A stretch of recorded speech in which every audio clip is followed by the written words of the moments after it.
தீபாவளி பண்டிகைக்காக சென்னையில் இருந்து 5 லட்சத்திற்கும் மேற்பட்ட மக்கள் சிறப்பு பேருந்துகள் மூலம் சொந்த ஊருக்கு சென்றுள்ளதாக அரசு போக்குவரத்து அதிகாரிகள் தெரிவித்துள்ளனர். தீபாவளி பண்டிகைக்காக சென்னையில் இருந்து தமிழகம் முழுவதும் சுமார் 11,000 சிறப்பு பேருந்துகள் இயக்கப்பட்டன. சென்னையில் கோயம்பேடு உள்ளிட்ட 5 இடங்களில் தற்காலிக பேருந்து நிலையங்கள் அமைக்கப்பட்டு சிறப்பு பேருந்துகள் இயக்கப்பட்டன.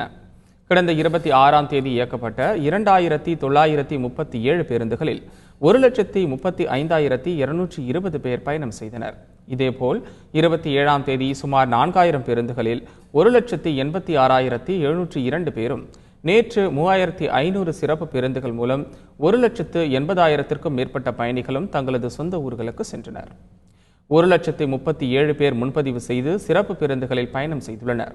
27ஆம் தேதி மட்டும் கோயம்பேட்டிலிருந்து 40,938 பேர் முன்பதிவு செய்து பயணம் மேற்கொண்டதால் 1,81,40,000 ரூபாய் வசூலாகியுள்ளது.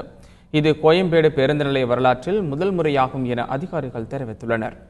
கடந்த ஆண்டை விட இந்த ஆண்டு அதிக அளவு வசூலாகியுள்ளதாக தெரிவித்த போக்குவரத்து துறை அதிகாரிகள், தமிழகம் முழுவதும் அரசு பேருந்துகளில் வசூலான தொகை முழுவதும் விவரமானது 31ஆம் தேதி வெளியிடப்படும் என்று தெரிவித்துள்ளனர்.